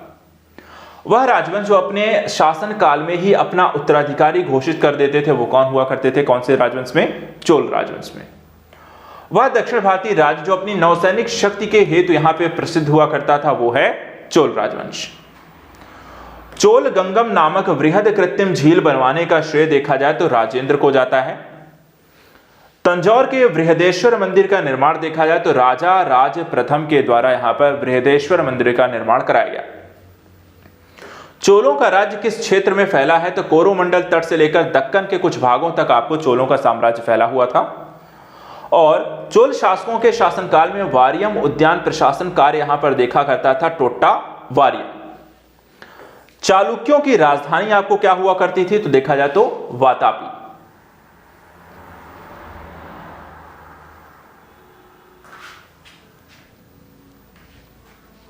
इसी तरह चोल राजाओं के स्नानागार एवं भोजनालय का प्रबंध कौन देखता था? तो यहां पर स्त्रियां और पुरुष दोनों के द्वारा देखा जाता था। चोल शासक का नाम था जिसने श्रीलंका का उत्तरी भाग यहां पर विजय प्राप्त की थी वो थे यहां पे राजराज प्रथम। चोल साम्राज्य को अंततः किसके द्वारा यहां पे समाप्त किया गया? तो मलिक काफूर के द्वारा इसे खत्म किया गया। वह चोल राजा जिसने श्रीलंका को पूर्ण स्वतंत्रता दी और सिंघल राजकुमार के साथ अपनी पुत्री का विवाह कर दिया था वो थे आपके कुलोतुंग प्रथम। 72 व्यापारी चीन में किसके कार्यकाल में आपको भेजे गए थे? तो देखा जाए तो कुलोतुंग प्रथम के शासनकाल में ही। दक्षिण भारत का प्रसिद्ध तक्कोलम का युद्ध हुआ था चोल और राष्ट्रकूटों के मध्य। यहां पर एक बड़ा युद्ध जिसे हम तक्कोलम का युद्ध जानते हैं हुआ था। चीनी यात्री जिसने चालुक्यों के शासनकाल में चीन और भारत के संबंधों का यहां पर विवरण दिया था उसका नाम था वेनशांग। किस वंश के द्वारा प्रायः भारतीय महिलाओं को प्रशासन में उच्च पद प्रदान किए गए? तो चालुक्यों के द्वारा देखा जाए तो महिलाओं को भी यहां पर शासन व्यवस्था में पद प्रदान किए जाते थे। इसी तरह मत विलास प्रहसन के लेखक कौन थे? तो महेंद्र वर्मन के द्वारा यह लिखा गया था। तीसरी शताब्दी में वारंगल प्रसिद्ध हुआ करता था। तो यहां पर देखा जाए तो लोहे के यंत्र और उपकरणों के लिए वारंगल आपको फेमस था। संस्कृत के कवि और नाटककार कालिदास का उल्लेख हुआ है तो पुलकेशिन द्वितीय के ऐहोल अभिलेख में यहां पर इनका उल्लेख मिलता है। एक चालुक अभिलेख के तिथियांकन में शक संवत का वर्ष 556 दिया हुआ है और इसका तुल्य वर्ष कौन सा है? 634 ईस्वी। प्रसिद्ध संस्कृत लेखक दंडिन अलंकृत यहां पर करते थे पल्लव की सभा को। देखा जाए तो आपको संस्कृत लेखक जो थे यहां पल्लवों की शासनकाल में यहां पर हुआ करते थे। पल्लव राजा जिसकी उपाधि यहां पे राज सिंह थी, वो राजा थे नरसिंह वर्मन द्वितीय। इसी तरह तंजौर का बृहदेश्वर मंदिर राजराजा के शासनकाल में यहां पर आपको बनाया गया था।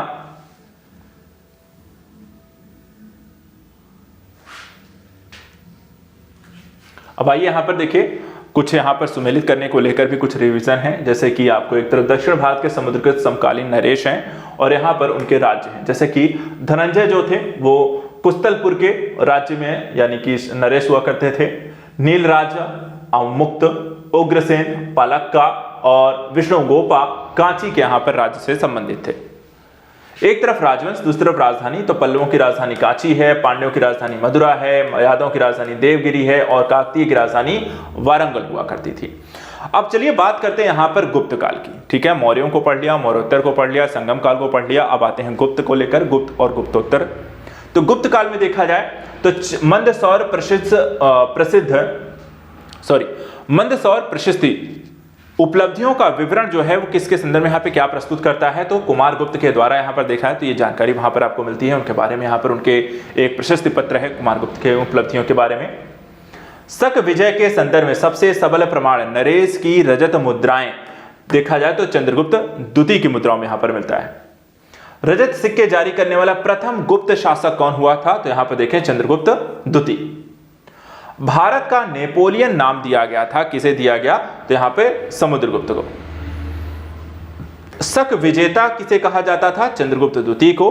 तो वहीं गुप्त शासक जिसने हूणों पर विजय प्राप्त की उनका नाम था यहां पर स्कंदगुप्त। गुप्त स्वर्ण मुद्रा कहा जाता था, दिनार जो होती थी उसे गुप्त स्वर्ण मुद्रा के रूप में यहां पर ख्याति प्राप्त हुई थी। इसी तरह गुप्त अभिलेखों में दिनार जिसका वाचक है वो है कांस्य सिक्का। सती प्रथा का प्रथम अभिलेखीय साक्ष्य आपको जो प्राप्त होता है कहां से प्राप्त होता है, एरण से।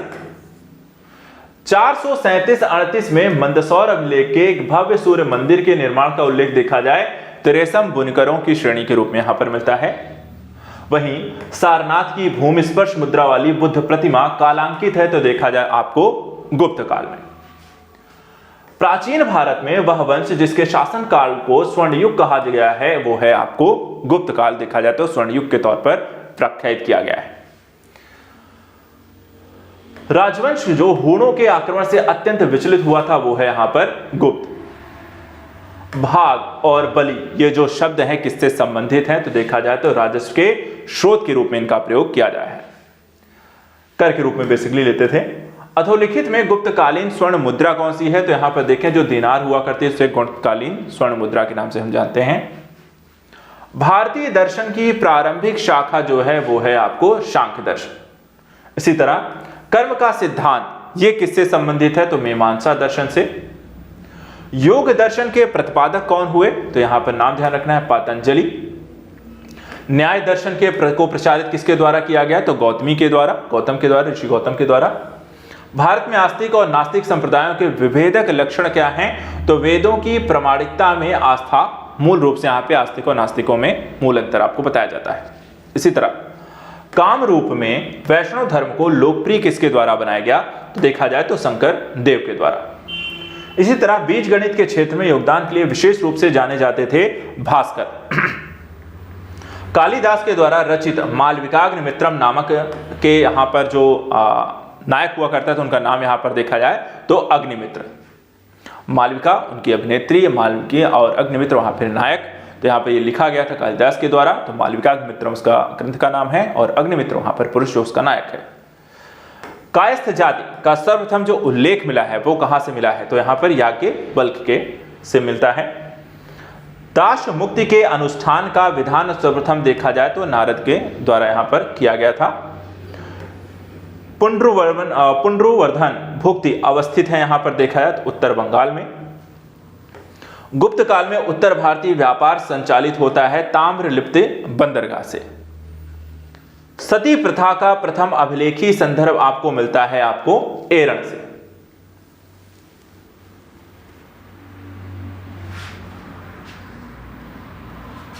इसी तरह कुमारगुप्त प्रथम के मंदसौर अभिलेख की श्रेणी का उल्लेख देखा जाए, इसमें क्या मिलता है आपको, रेशम बुनकरों की जानकारी मिलती है। चांदी के सिक्के जारी करने वाला प्रथम गुप्त शासक कौन था? तो यहां पे देखिए चंद्रगुप्त द्वितीय। समुद्रगुप्त के प्रयाग प्रशस्ति वाले स्तंभ पर किसका लेख मिलता है?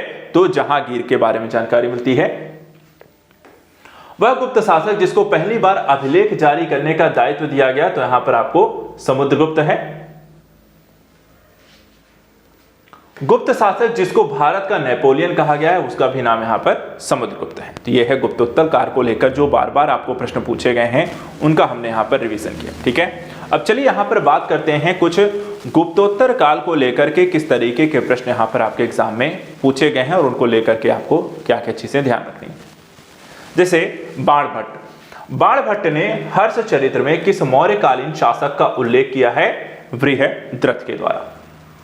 सही सुमेलित करना है सूची 1 और सूची 2 को। कौन से विदेशी यात्री किसके शासनकाल में आए या कब आए, उसको लेकर के एग्जाम में क्वेश्चन पूछा गया, या उनके क्रम लगाने को लेकर भी क्वेश्चन हो सकता है। जैसे फहियान जो है 399 से 414 ईस्वी के दौरान भारत भ्रमण पे आए।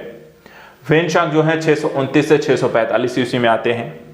इत्सिंग जो है 671-72 से 693-94 के बीच आते हैं।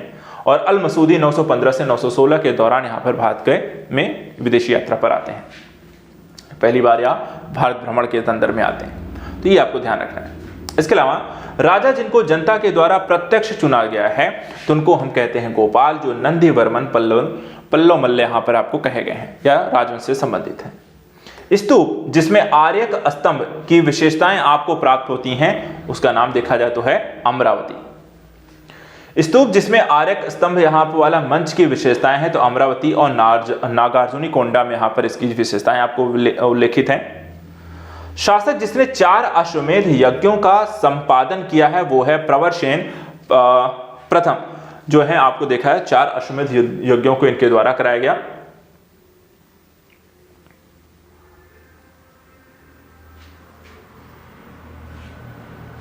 इसी तरह वल्लभी विश्वविद्यालय स्थित है, तो वल्लभी विश्वविद्यालय देखा जाए तो आपको गुजरात में स्थित है। 6वीं 7वीं शताब्दियों में एक मौर्य वंश कहां शासन कर रहा था, तो देखा जाए तो लाट है। कदम्बी की राजधानी बनवासी स्थित है गोवा में। और प्रतिहार अभिलेखों में संदर्भित सिक्कों का नाम देखा जाए तो वो है द्रम। मध्य प्रदेश के हरसूद शहर का निर्माण किसके द्वारा किया गया है, तो यहां पे हर्षवर्धन के द्वारा। और सम्राट हर्षवर्धन ने 2 महान धार्मिक सम्मेलनों का आयोजन किया था, वो है कन्नौज तथा प्रयाग।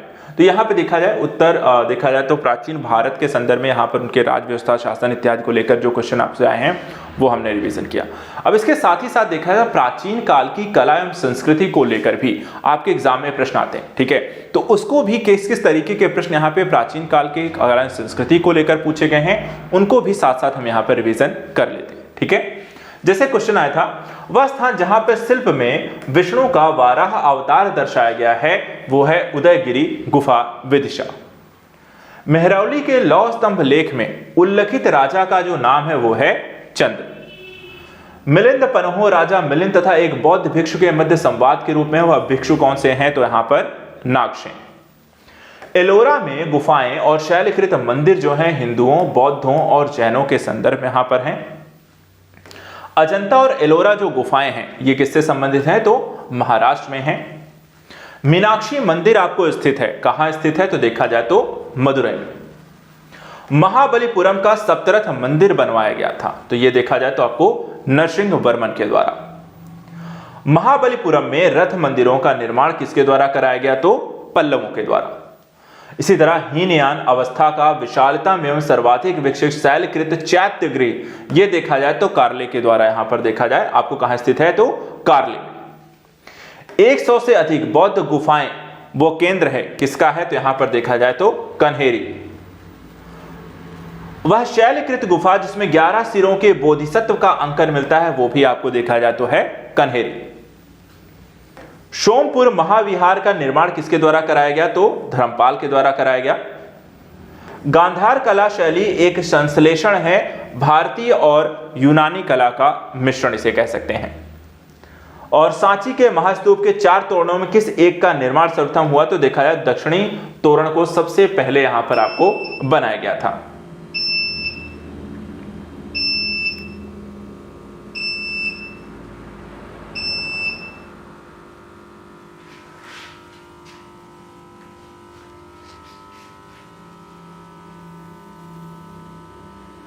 इसी तरीके से सोमपुर महाविहार का निर्माण किसके द्वारा कराया गया? तो धर्मपाल के द्वारा। गांधार चालिक संश्लेषण, सॉरी ये सारी हो गई। हाँ, तो यहाँ पे देखिए सांची के महास्तूप 4 तोरणों में दक्षिणी तोरण सबसे पहले बनाया गया। सोनगिरी जहां 108 जैन मंदिर बने हुए हैं वो है आपका दतिया। दिलवाड़ा जैन मंदिर आपको देखा जाए तो राजस्थान में है। वहीं ओडिशा का कोणार्क मंदिर का निर्माण जो कराया गया वो राजा नरसिंह देव प्रथम के द्वारा। ठीक है, इसी तरीके से दक्षिण द्रविड़ शैली के मंदिरों में गोपुरम का जो तात्पर्य है वो है तोरण के ऊपर बने अलंकृत और बहुमंजिला भवन से। भुवनेश्वर और पुरी के मंदिर किस शैली में यहां पर आपको निर्मित है? तो देखा जाए तो नागर शैली में आपको बनाए गए हैं। कौन कौन से? भुवनेश्वर और पुरी के मंदिर। गुफाएं जिसे हम त्रिमूर्ति के लिए यहां पर आपको विख्यात है, कौन सी है? तो एलिफेंटा की गुफाओं को हम त्रिमूर्ति गुफाएं भी यहां पर आपको कहते हैं। इसके अलावा चित्रगुप्त के द्वारा स्वामी मंदिर, जिसे चित्रगुप्त का एकमात्र मंदिर माना जाता है, वो आपको कांची में स्थित है। अंकोर वाट का विष्णु मंदिर देखा जाए तो आपको कंबोडिया में है। देखा जाए तो भारत हिंदुओं का सबसे बड़ा मंदिर के संदर्भ में विश्व के 8वें अजूबे के तौर पर भी इसे शामिल किया गया है। दक्षिण भारत के भगवान रंगनाथा, जिन्हें भगवान वेंकटेश भी कहते हैं, का मंदिर आपको तिरुमल्ला पहाड़ी पर आपको स्थित है। एलिफेंटा के प्रसिद्ध शैल को काटकर बनाए गए मंदिरों का श्रेय किसे दिया जाता है? यहां पर पल्लवों को। चित्तौड़ का कीर्ति स्तंभ निर्मित हुआ था उस किसके शासनकाल में? तो राणा कुंभा के शासनकाल में। और शैलकृत स्थापत्य का आश्चर्य माना जाता है कैलाश मंदिर एलोरा को।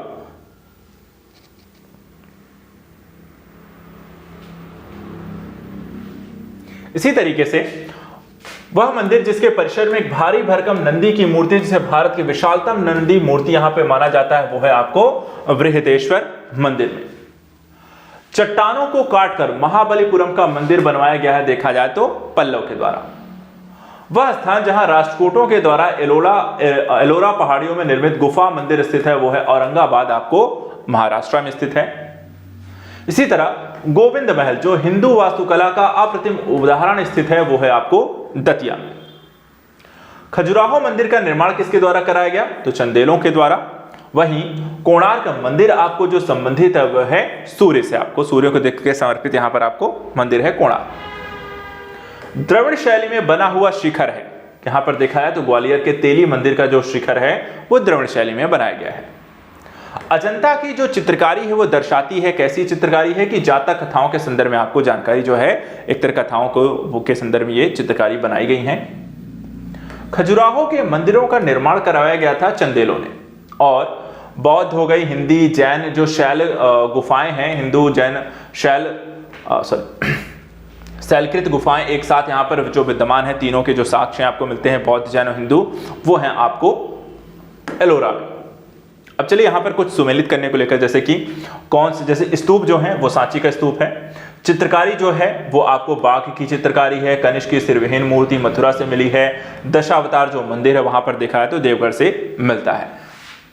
अब चलिए बात कर लेते हैं कुछ प्राचीन साहित्य एवं साहित्यकारों को लेकर के, जो परीक्षा में प्रश्न यहाँ पर बने हैं उनको लेकर के उनका एक रिवीजन भी कर लेते हैं। जैसे कुछ पुस्तकें उनके लेखक को लेकर, ये भी यहाँ पर रिवीजन का एक अच्छा पर्पस रहता है, बार बार पूछे जा सकते हैं। जैसे रास पंचाध्यायी जो है उसको लिखा गया है नंद दास के द्वारा। चैतन्य भागवत जो है वृंदावन दास के द्वारा। चैतन्य मंगल जो है जयनंदा के द्वारा। और भक्ति रत्नाकर जो है वो नरहरि चक्रवर्ती के द्वारा यहाँ पर रचित है, उनके लेखक हैं। इसी तरह ग्रंथ और उसके रचयिता जैसे राममाला, पुंडरीक विट्ठल, रस कौमुदी, श्रीकंठ, राग विबोध, सोमनाथ और चतुर्दंडी प्रकाशिका वेंकटरामन के द्वारा लिखी गई हैं। चिंतामणि भट्ट के द्वारा रचित जो संस्कृत ग्रंथ है शुक्त सप्तति का फारसी में अनुवाद कर उसका नाम यहां पर तुतिनामा रखा गया ख्वाजा जियाउद्दीन नक्शबंदी के द्वारा। मुद्रा राक्षस के लेखक कौन है? विशाखदत्त। दर्शन और उनके प्रचारक के संदर्भ में देखें तो न्याय दर्शन के प्रचारक हैं गौतम, उत्तर मीमांसा के बादरायण, पूर्व मीमांसा के जैमिनी और वैशेषिक के यहां पर कणा। साथ ही देखा जाए चरक संहिता अष्टाध्यायी और उनके खंडों में यहां पर चरक संहिता अध्याय और खंडों में विभाजित है। कितने में? 120 अध्याय और 8 खंडों में देखा जाए आपको विभाजित है। बौद्ध साहित्य में थेरी गाथा निकाय जो संबंधित है वो है खुद्दक निकाय। और मुद्रा राक्षस के देखा जाए जो लेखक हैं वो भी हैं आपको विशाखदत्त। इसी तरह दशकुमार चरितम के रचनाकार हैं आपके दंडे। अब यहां पे देखें तो अगला है इसमें the roots of ancient India के जो लेखक हैं WF फेयर सर्विस। कलहड़ की राज तरंगणी को आगे यहां पर किसके द्वारा बढ़ाया गया है, तो जीन राय एवं श्रीवर के द्वारा। प्राचीन काल के महान विधि निर्माता आपके कौन हैं, मनु हैं। महाभारत मूलतः किसमें जानी जाती है, तो जय संहिता के रूप में। और महान जैन विद्वान हेमचंद्र किसकी सभा को अलंकृत करते हैं, तो कुमारपाल के। वहीं भोजशाला मंदिर की अधिष्ठात्री देवी जो है वो है भगवती सरस्वती। मध्यकालीन भारत के यशस्वी विधिवेत्ता कौन थे, तो यहां पे देखा है तो विज्ञानेश्वर। मध्यकालीन विद्वानों और लेखक जो जैन धर्म के यहां पे अनुयायी थे उसमें है आपके हेमचंद्र सूरी। गीत गोविंद के रचयिता किसे माना जाता है, तो यहां पे जयदेव हैं। वहीं काल्पनिक वैज्ञानिक उपकरणों पर पुस्तक लिखी जो है वो भोज के द्वारा लिखी गई है। भारतीय गणितज्ञ जिसने दशमलव के स्थानिक मान की यहां पर खोज की है वो है आर्यभट्ट। और गौडवहो के रचयिता देखा जाए तो वाकपति हैं, जबकि विदेशियों को भारतीय समाज में मनु के द्वारा दिया गया सामाजिक जो स्तर है वो है व्रात्य क्षत्रियों का। प्राचीन भारतीय विचारकों में विधि व्यवस्था की सर्वाधिक व्यवस्थित रूप से जो व्याख्या की गई है वो है मनु के द्वारा की गई।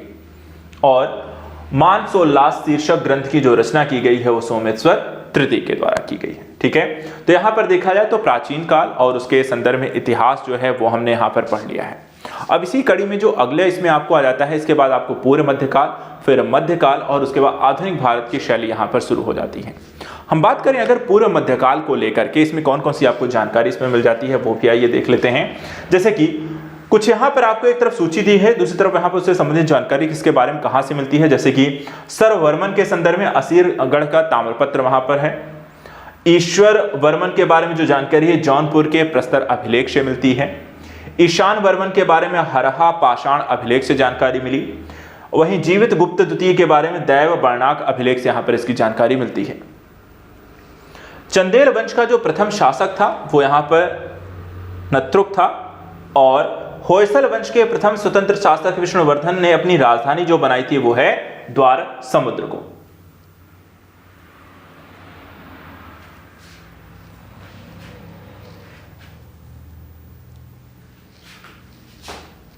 इसी तरह राजवंश की कन्नौज पर आधिपत्य स्थापित करने के लिए त्रिकोणीय संघर्ष में उलझे हुए थे पाल, प्रतिहार और राष्ट्रकूट जो थे, इसे इनके द्वारा कन्नौज को हासिल करने के लिए कई वर्षों तक यहां पर आपको एक त्रिपक्षीय संघर्ष लगातार चलता रहा। विक्रमशिला विश्वविद्यालय के संस्थापक कौन हुआ करते थे, धर्मपाल। गोविंद चंद्र गढ़वाल की एक राजधानी रानी कुमार देवी ने धर्मचक्र जिन विहार बनवाया था वो कहां पे, सारनाथ में। हिरण्यगर्भ धार्मिक कार्य कराया गया था दंतिदुर्ग के द्वारा। रामानुज के अनुयायियों को क्या कहा जाता था, तो देखा जाए तो वैष्णव। वहीं द्वार समुद्र राजवंश की स्थापना किसके द्वारा की गई, तो होयसल के द्वारा। और पाल वंश के जो संस्थापक थे वो थे गोपाल।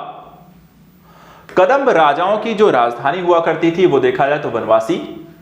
और समकालीन समाज के पाखंड और भ्रष्ट आचरण को उद्घाटित करने के लिए अनेक ग्रंथों के लेखक यहां पर आपको हुए क्षेमेंद्र। चंदेल राजा जिसका एक अन्य नाम लक्ष्मण वर्मन था, यहां पर देखा है तो यशोवर्मन। एक नए संवत को चलाने का जो यश प्राप्त होता है वो है लक्ष्मण सेन को। चंदेल शासक जो महमूद गजनवी से यहां पे पराजित नहीं हुआ था उसका नाम था विद्याधर। और जेजाक भुक्ति प्राचीन नाम था। जेजाक भुक्ति देखा, प्राचीन नाम आपको बुंदेलखंड का था। कलिंग नरेश खारवेल किससे संबंधित थे, तो चेदी वंश से। वहीं पर शिक्षा के एक महान केंद्र विक्रमशिला महावीर का निर्माण यहां पर किसके द्वारा कराया गया, तो धर्मपाल के द्वारा। राणा कुंभा ने संगीत पर एक ग्रंथ लिखा था जिसका नाम यहां पर संगीत राज रखा गया।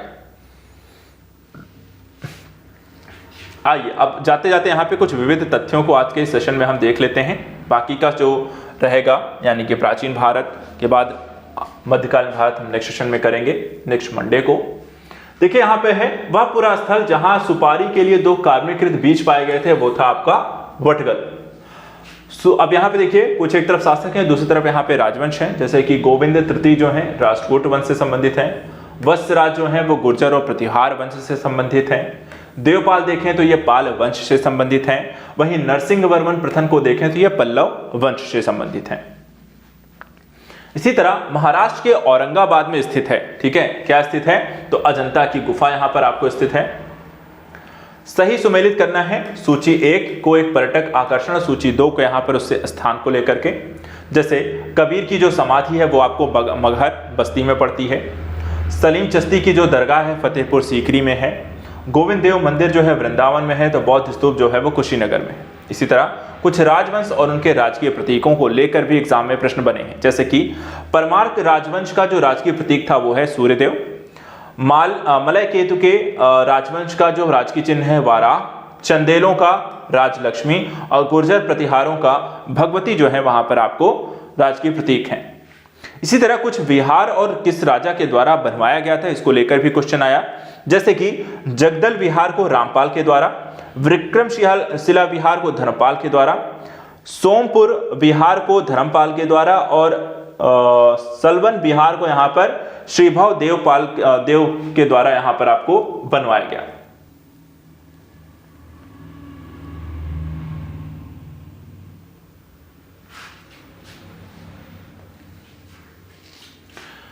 शासक जिसने सिंघल द्वीप के विरुद्ध 642 ईस्वी में 2 समुद्री अभियान यहां पर भेजे थे उनका नाम था नरसिंह वर्मन प्रथम।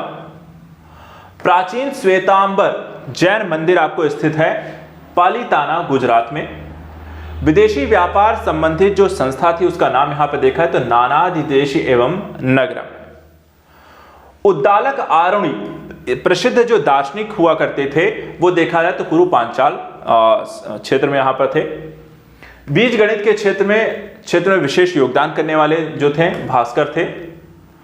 पुराणों के अनुसार चंद्रवंश की शासकों का जो मूल स्थान था वो आपको देखा जाए तो प्रतिष्ठानपुर हुआ करता था।